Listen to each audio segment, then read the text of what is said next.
नमस्कार, आदाब। आप देख रहे हैं जेड लाइव टीवी। शुरू करते हैं खबरों का सिलसिला। बुलंदशहर करेंसी नीति और 2000 के नोटबंदी पर बोले डिप्टी सीएम केशव प्रसाद मौर्य। भ्रष्टाचारी नहीं चाहते 2000 का नोट बंद हो, नोटबंदी का फैसला लिया जाए, सस्ता मकान मिले, नल से जल मिले। कर्नाटक हार की समीक्षा की जा रही है। लोकसभा चुनाव से पहले यूपी नगर निकाय में बम्पर सफलता मिली है। आगामी लोकसभा चुनाव में 80 की 80 सीट भाजपा जीते, ऐसे रास्ते तैयार किए जा रहे हैं। 2000 की नोटबंदी को पीएम मोदी के करप्शन मुक्त भारत के लिए डिप्टी सीएम केशव प्रसाद मौर्य ने बताया बड़ा कदम। 2000 रुपये के नोटबंदी पर बोले डिप्टी सीएम, 2000 का नोट के बंद होने से देश में करप्शन कम होगा। डिप्टी सीएम ने कहा, 2000 के नोट के चलन से बाहर होने से सबसे ज्यादा भ्रष्टाचारी लोग परेशान हैं। डिप्टी सीएम बोले, मैं पीएम मोदी के इस फैसले की सराहना करता हूं। बुलंदशहर यूपी के डिप्टी सीएम केशव प्रसाद मौर्य का करप्शन पर वार। जल जीवन मिशन में गड़बड़ी पर डिप्टी सीएम सख्त। डिप्टी सीएम ने टास्क फोर्स की गठित। टास्क फोर्स 10 गांवों में पहुंचकर करेगी गड़बड़ी की जांच। पावर कॉरपोरेशन की गड़बड़ी पर बोले डिप्टी सीएम, पावर कॉरपोरेशन में गड़बड़ी की शिकायत मिल रही है, जांच होगी और जो भी दोषी होगा वह दंड पाएगा। डिप्टी सीएम केशव प्रसाद मौर्य ने कहा, यूपी में भारी भरकम निवेश आ रहा है। देश में यूपी को नंबर 01 बनाने में ये बड़ा कदम है। पीएम मोदी की अगुवाई में हम 5वीं बड़ी अर्थव्यवस्था के रूप में स्थान बनाने में कामयाब हुए हैं। जापान में राष्ट्रपिता महात्मा गांधी की प्रतिमा का स्थापित होना सराहनीय और ये दुनिया में देश के कद को बताता है। 100 घंटे में 100 किलोमीटर सड़क बनाकर तो कीर्तिमान स्थापित किया ही गया है। पिछले 9 वर्ष में से एनएचएआई में रिकॉर्ड काम हुए हैं। पहले बिजली आती नहीं थी, अब जाती नहीं थी, ये कमल के फूल के खिलने का ही परिणाम है। बुलंदशहर से शमशाद खान की रिपोर्ट।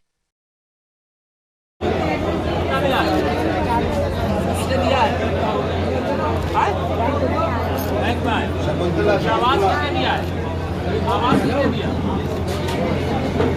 घर किसने दिया है?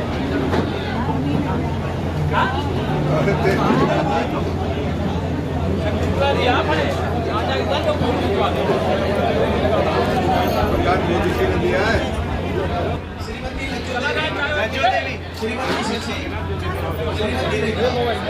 देवी आगे जल्दी क्लिक करो। श्रीमती बबीता, श्रीमती वैशाली, श्रीमती देवी कनेक्शन मिला, बिजली का कनेक्शन मिला, शौचालय बना, श्रीमती शशि, खाते में कुछ पैसा आया होगा, कितना मजदूरी का पैसा आया आ गया। श्रीमती शशि, बबीता कौन? श्रीमती बबीता, श्रीमती बबीता घर बन गया। घरोनी योजना के जो लाभार्थी हैं वो आ जाए इसके बाद। वैशाली दे दिया। श्रीमती गीता कश्यप, श्रीमती गीता कश्यप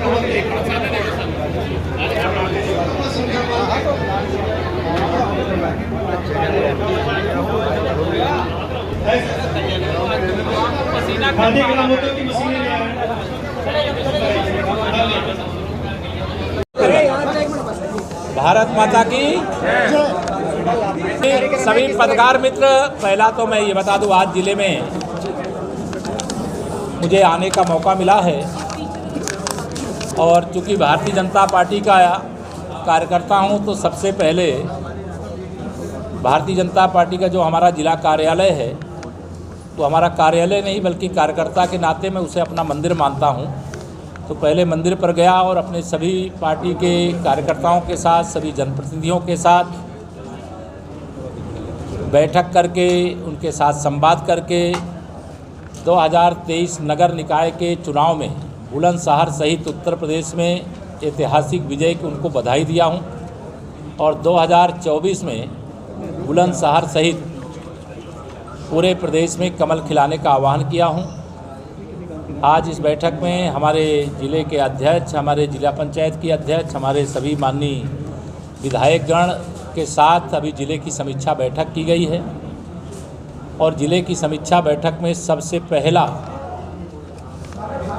कार्य जो मुझे आज करने का मौका मिला है उसमें जो उत्तर प्रदेश के अभूतपूर्व मुख्यमंत्री के रूप में शानदार ढंग से कार्य किया और जिन्होंने श्री राम जन्मभूमि पर भव्य मंदिर निर्माण कराने के लिए मुख्यमंत्री की कुर्सी को न्यौछावर करने का काम किया था, ऐसे पद्म विभूषण बाबूजी कल्याण सिंह जी के नाम पर बन रहे जिले के मेडिकल कॉलेज का निरीक्षण किया हूँ। निरीक्षण संतोषजनक रहा है और आज की बैठक में यह निर्देश भी दिया गया है कि जो अभी तक कल्याण सिंह मेडिकल कॉलेज के रूप में नाम जानते थे, चूँकि वह पद्म विभूषण से सम्मानित हो गए हैं, तो पद्म विभूषण शब्द को भी जोड़ करके मेडिकल कॉलेज का नामकरण कर दिया जाए। और यह भारतीय जनता पार्टी की डबल इंजन सरकार ही है कि एक जनपद एक मेडिकल कॉलेज के लक्ष्य के क्रम में बुलंदशहर का भी मेडिकल कॉलेज बन करके लगभग तैयार हो गया है और यह जो सत्र है आने वाला, इसमें मेडिकल की पढ़ाई भी वहाँ पर शुरू हो जाएगी। आज़ादी के पहली बार हम जीते हैं। नहीं, निश्चित तौर से मैंने अपने सभी जिलाध्यक्ष जी सहित पूरी टीम को बहुत बधाई दिया है और अपने सभी नगर निकायों में विजयी जो प्रत्याशी अध्यक्ष थे उनको सबको सम्मानित भी किया है और 2024 के लोकसभा की तैयारी में जुट जाने का आह्वान भी किया। महासंपर्क अभियान के माध्यम से फिर से महासंपर्क अभियान जो शुरू हुआ, आप मान के चल रहे हैं। देखिए, हमारा 9 वर्ष का जो कार्यकाल माननीय प्रधानमंत्री जी के नेतृत्व में बीत रहा है वह ऐतिहासिक रहा है। 9 साल में उनके अगुवाई में जो काम हुआ है वो 90 साल में कांग्रेस सहित सारे भाजपा विरोधी विपक्ष नहीं कर सकते थे। उत्तर प्रदेश में जहाँ तक मुकाबले की बात है वो सब आपस में तय कर लें कौन मुकाबले में है कौन मुकाबले में नहीं है, लेकिन यह सब 2019 के लोकसभा चुनाव में, चाहे वो सपा हो, चाहे बसपा हो, चाहे कांग्रेस हो, चाहे राष्ट्रीय लोकदल हो, ये सब भाजपा के विरोध में एकजुट थे। 51% वोट के साथ 64 सांसद हमारे जीते थे। अब उसमें 2+ हो गए, रामपुर हम जीत चुके हैं, आजमगढ़ जीत चुके हैं, तो 66 हो गए और हमें पूरा विश्वास है कि 2024 में जनता के आशीर्वाद से, कार्यकर्ताओं के परिश्रम से और माननीय नरेंद्र मोदी जी को फिर से प्रधानमंत्री बनाने के लिए 80 की 80 लोकसभा जीतेंगे। आयुष्मान भारत कार्ड के अंतर्गत अच्छा रिजल्ट है, 80% से अधिक लोगों का कार्ड बन गया है। लगभग 62 करोड़ रुपए के इलाज कराने का भुगतान जिले के अंदर हो चुका है। यह भी एक उपलब्धि है। गरीबों के लिए समर्पित हमारी सरकार है, महिला सशक्तिकरण को समर्पित हमारी सरकार है, नौजवानों के उज्जवल भविष्य के लिए समर्पित सरकार है। उत्तर प्रदेश में भारी भरकम निवेश आ रहा है जो उत्तर प्रदेश को पूरे देश में नंबर 1 बनाने की दिशा में सबसे शानदार और महत्वपूर्ण कदम है। और माननीय प्रधानमंत्री जी के नेतृत्व में हम विश्व की 5वीं अर्थव्यवस्था के रूप में आज दुनिया के सामने अपना महत्वपूर्ण स्थान बनाने में कामयाब हुए हैं और मुझे पूरा विश्वास है कि आने वाले समय में पूरी दुनिया में भारत और पूरे भारत में उत्तर प्रदेश नंबर 1 पर होगा। धन्यवाद। भारत के बापूजी की प्रतिमा का मोदी जी ने अनावरण किया, क्या ये भारत विश्व गुरु की ओर बढ़ रहा है? निश्चित तौर से भारत विश्व गुरु की ओर तेज़ी से आगे बढ़ रहा है और भारत ही विश्व गुरु है। और आज पूरे दुनिया के अंदर भारत के प्रधानमंत्री माननीय नरेंद्र मोदी जी सबसे लोकप्रिय नेता हैं और जापान में राष्ट्रपिता महात्मा गांधी जी की प्रतिमा का अनावरण होना और चाहे वह G20 और चाहे क्वाड के जो शासन जो देश हैं, जुड़े हुए देश हैं, वह सब आज भारत की ओर ही आशा के भाव से देखते हैं कि मोदी जी जो कहते हैं वसुधैव कुटुंबकम की भावना से, यानी पूरे विश्व को अपना परिवार मान करके पूरे विश्व को शांति के पथ पर ले जा करके, अहिंसा के पथ पर ले जा करके आतंकवाद से, नक्सलवाद से, भ्रष्टाचार से मुक्त भारत बनाने का काम कर रहे हैं। तो यह ऐतिहासिक कदम है। 100 घंटे के अंदर 100 किलोमीटर का हाईवे बना है, उसको लेके क्या? नहीं, माननीय नितिन गडकरी जी के नेतृत्व में 100 घंटे में 100 किलोमीटर बना है, लेकिन अगर आप देखें तो 9 साल में माननीय प्रधानमंत्री श्री नरेंद्र मोदी जी के नेतृत्व में आदरणीय नितिन गडकरी जी के अगुवाई में राष्ट्रीय राजमार्गों का, एक्सप्रेस वे का एक रिकॉर्ड बना है। मैं इसके लिए माननीय प्रधानमंत्री जी को, माननीय गडकरी जी को बधाई देता हूं। और आने वाले समय में ये काम शुरू हुआ था पूज्य अटल बिहारी वाजपेयी जी जो भारत रत्न हैं, उनके समय और आज माननीय नरेंद्र मोदी जी के नेतृत्व वाली सरकार के समय वह एक नए कीर्तिमान स्थापित करने का कुछ नगर निकाय ऐसी हैं जो आज़ादी से बाद 2023 के नगर निकाय चुनाव में भारतीय जनता पार्टी को जो ऐतिहासिक सफलता बुलंदशहर सहित प्रदेश में जनता के आशीर्वाद से, कार्यकर्ताओं के परिश्रम से, डबल इंजन सरकार के द्वारा जनता की गई सेवा के आधार पर मिली है, उसके लिए जनता का आभार भी प्रकट करते हैं, कार्यकर्ताओं का अभिनंदन भी करते हैं। और उत्तर प्रदेश में 17 नगर निगम हैं। सभी 17 नगर निगम आज भारतीय जनता पार्टी के महापौर, अधिकतम नगर निगम में भारतीय जनता पार्टी का सदन में बहुमत भी मिला है। और हम इसके आधार पर ये कह सकते हैं कि डबल इंजन की जगह ट्रिपल इंजन सरकार पूरी रफ्तार से, पूरी जिम्मेदारी से जनता की सेवा में कोई कमी नहीं रखेगी। लेकिन अगला चुनाव जो हमारा है वो 2024 का लोकसभा चुनाव। 2024 के लोकसभा चुनाव में जैसे हमें उम्मीद थी कि हम सभी 17 नगर निगमों में जीतेंगे और नगर निकाय के चुनाव में सपा बसपा कांग्रेस को पछाड़ेंगे, और उसके लिए जनता ने समर्थन दिया, आशीर्वाद दिया और उसमें हम लोग कामयाब हुए।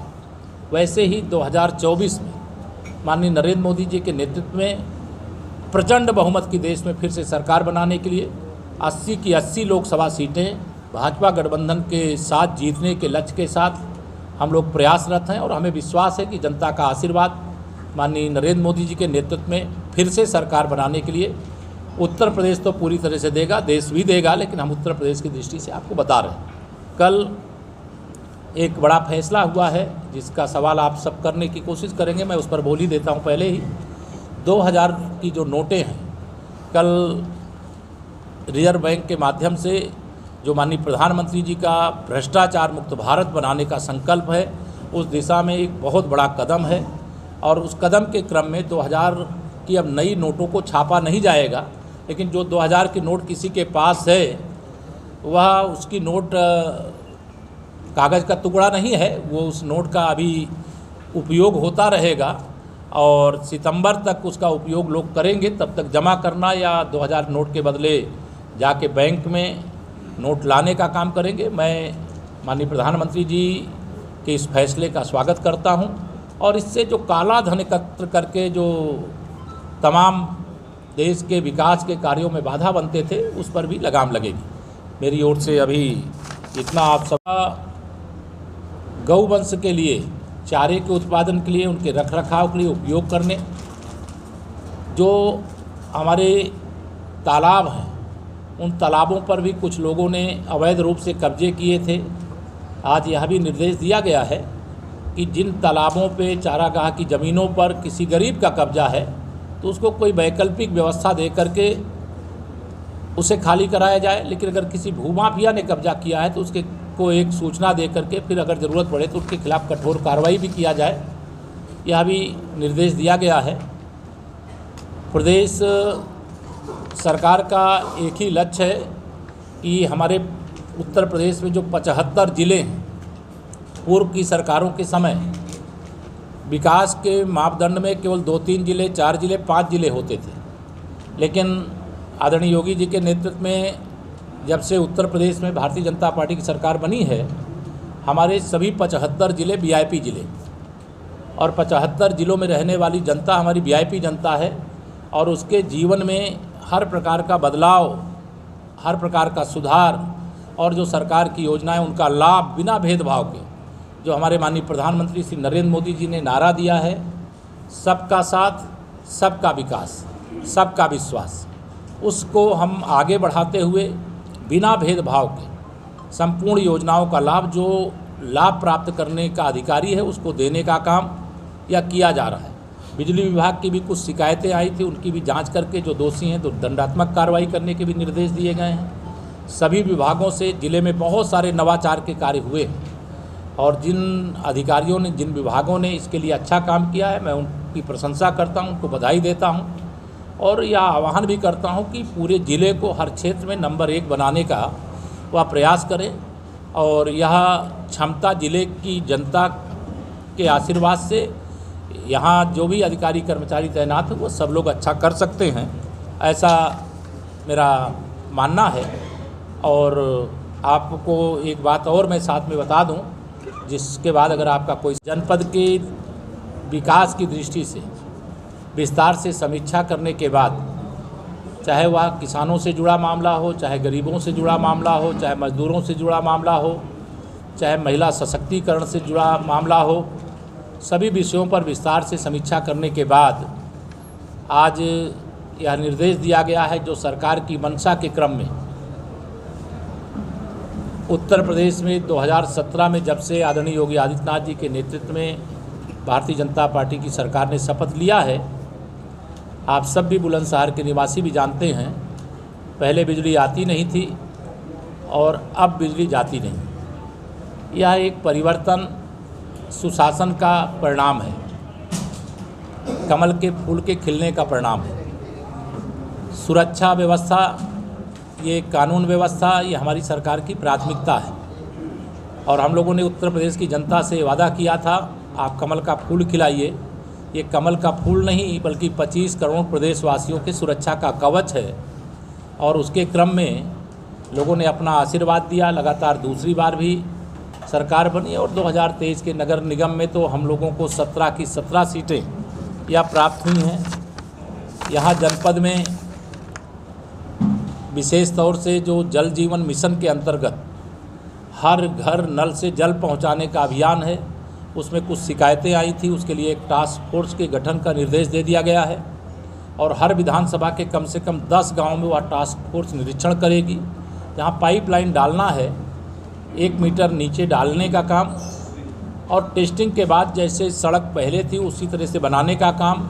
लेकिन जब तक पहले जैसी सड़क बनाने का काम नहीं पूरा हो जाता है तब तक आवागमन के योग बनाने का काम संबंधित कंपनियों का है। इसके लिए भी निर्देश दिए गए हैं। नगरीय क्षेत्र में जो बुलंदशहर विकास प्राधिकरण है, यहाँ पर भी जो सीवर लाइन पड़ रही है, जो पीएनजी की लाइन पड़ रही है, उसके कारण से भी जो आवागमन को लेकर के समस्या है उसको भी विशेष ध्यान देने के लिए निर्देश दिया गया है। जनपद के अंदर जितने भी चारागाह की ज़मीनें हैं या चकमार्ग है, अगर उन पर अवैध कब्जा है तो उनको खाली कराने